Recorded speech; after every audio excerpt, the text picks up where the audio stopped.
Welcome to another episode of Speaking for Him, and here is your host, Andrew Gomison.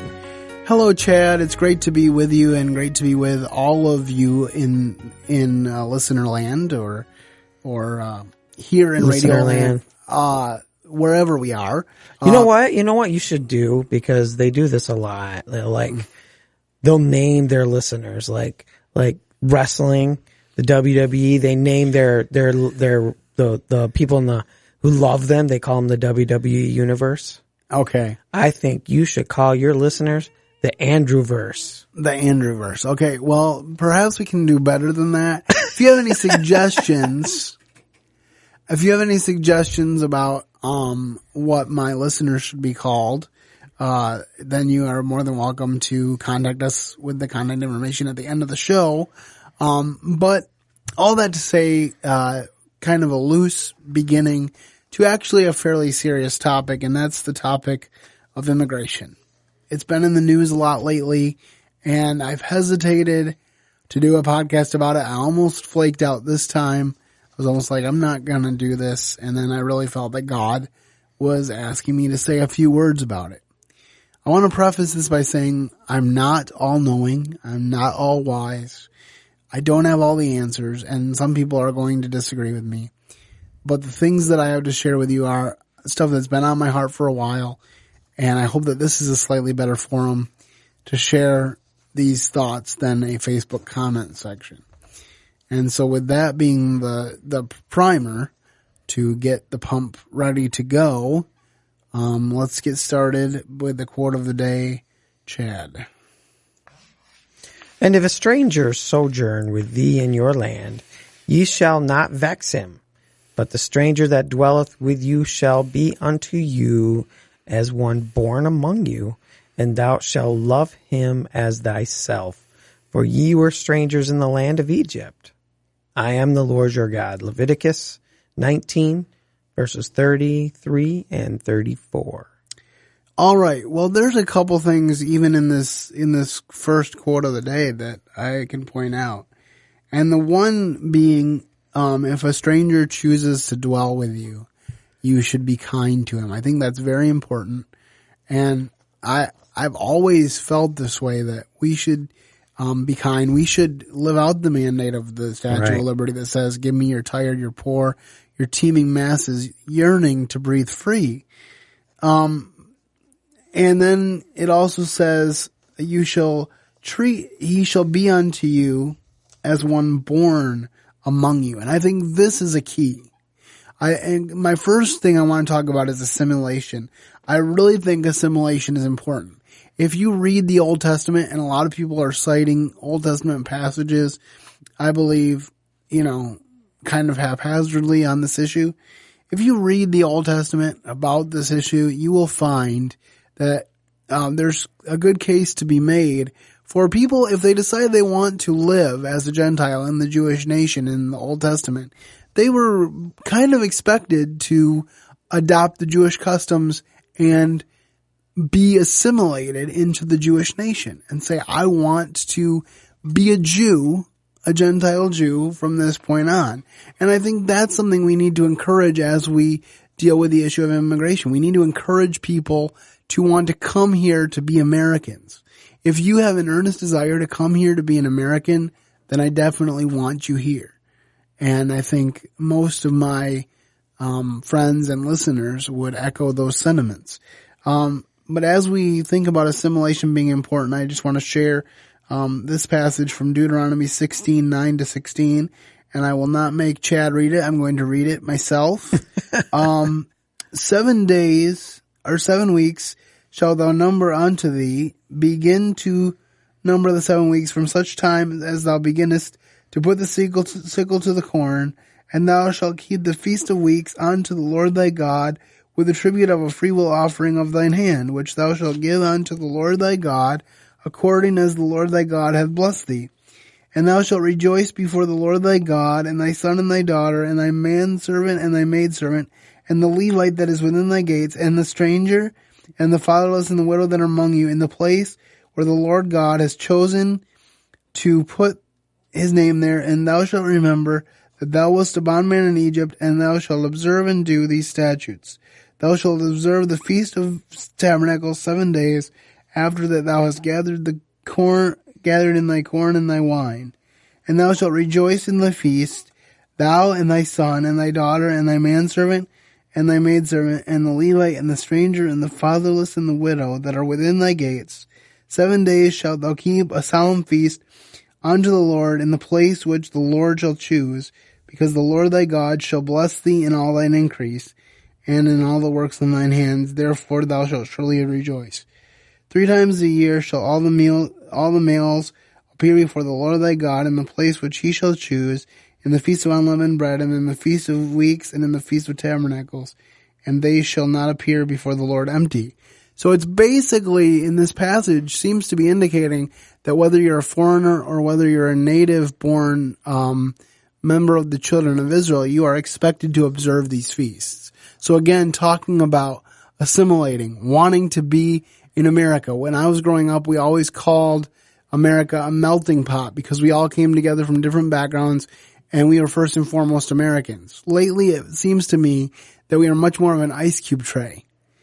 People come to America, but they keep their culture to such an extent that we're not merging into America as a great nation as we could. And so I think that's important. Another thing I would mention is a lot of times people say, well, a lot of these illegal immigrants, which first of all, I think there's a difference between illegal immigration and immigration. Illegal immigration is people that don't follow the current laws for immigrating to the United States. We have laws on the books.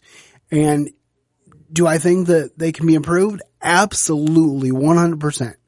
I have watched several friends of mine marry people from other countries, and the amount of time that it takes them to get their spouse legal is ridiculous. I had one friend that got engaged and waited over almost a year to get married simply because he didn't want to be a married bachelor.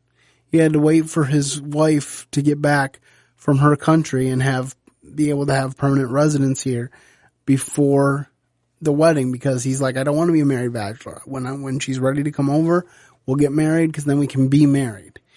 And I so resonated with him and really prayed for him through the process that it would go quickly, because I could understand how that could be very disheartening and hard to deal with. And so I know that those laws need improvement, but the way that you improve a law and the way that you get it dealt with is not to ignore the law. And when people say that these illegal immigrants are for the most part law-abiding citizens, think about this. They come here illegally, which is breaking the immigration laws. That's the first law. And then often they are paid under the table because they can't accept a regular paycheck because they're not permanent residents.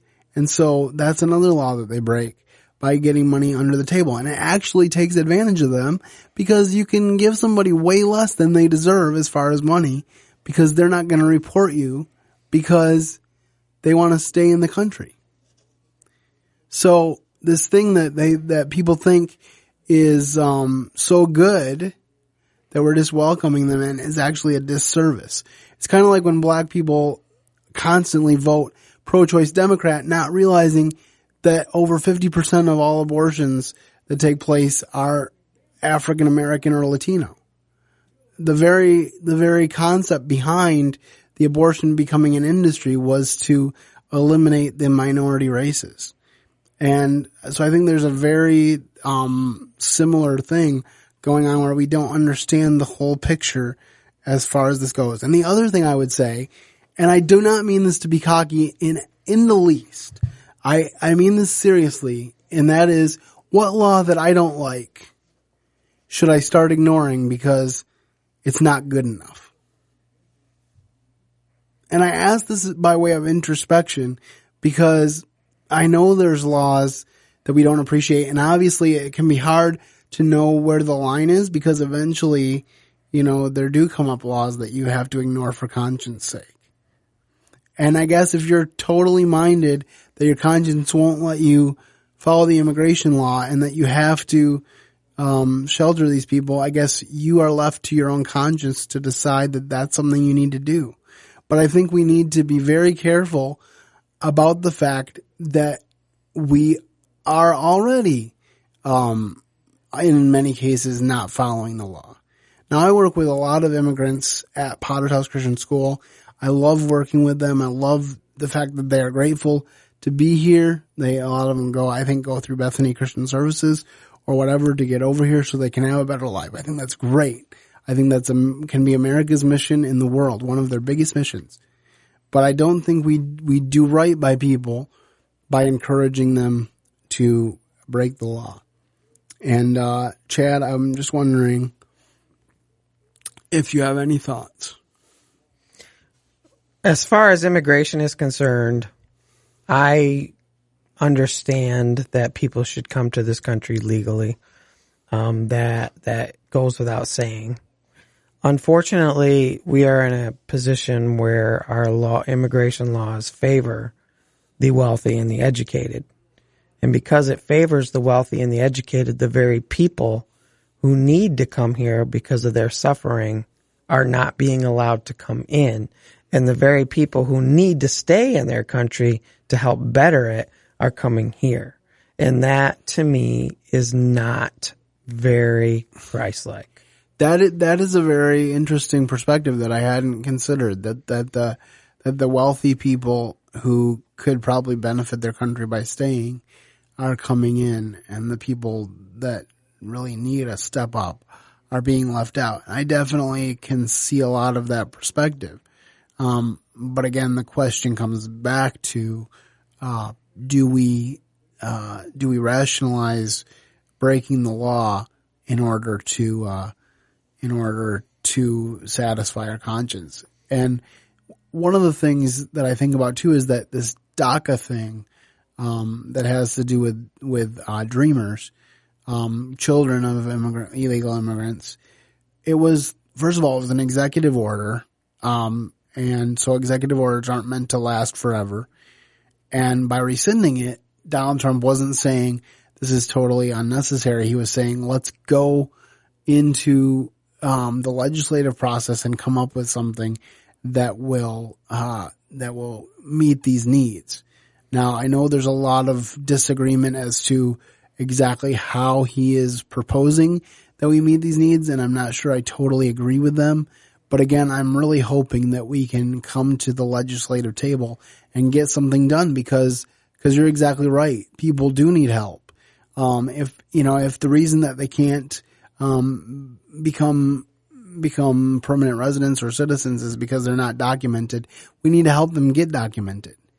We can't just say we need to let them in no holds barred because they aren't. We need to help them get to where they need to be, I don't get any favors in life if you just let me circumvent all the processes of life. I get help in life when you help me do what's necessary. If my parents had decided, along with the public school system, that I was dumb and I would always be dumb, and so I should just graduate because I'm old enough, that wouldn't have done me a lick of good. Instead, they helped me to achieve my potential, and I think there's a lot of similarities in that. And so I want as many people as we can help to come here, but I think it needs to be done in a responsible way, and I think it's very important for us to keep that in mind. And I just wanted to share another biblical example of what I believe is immigration done very well, and that is the story of Ruth. Just very quickly, in Ruth 1:16 and 17, it says, "And Ruth said, Entreat me not to leave thee or to return from following after thee. For whither thou goest, I will go. Whither thou lodgest, I will lodge. Thy people will be my people, and thy God my God. Where thou diest, I will die, and there will I be buried. The Lord do so to me, and more also, if aught but death part me and thee." And so in this we see a Moabitess in Ruth who is ready to take on the God of the Israelites. She's ready to go to the land of Israel. She's ready to be her mother-in-law's daughter in the truest sense of the word. She says, only thing that's going to part me and you is death.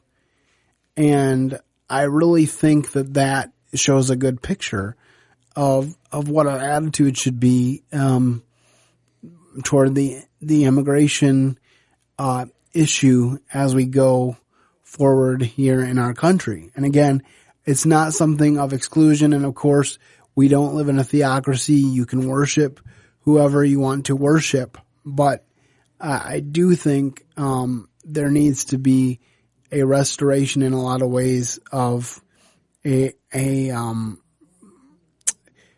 respect for America. I'll put it that way. And so that's my prayer and my hope. Yeah, but that doesn't mean that we can't be kind. It doesn't mean that we can't be compassionate, because we definitely need to be that. And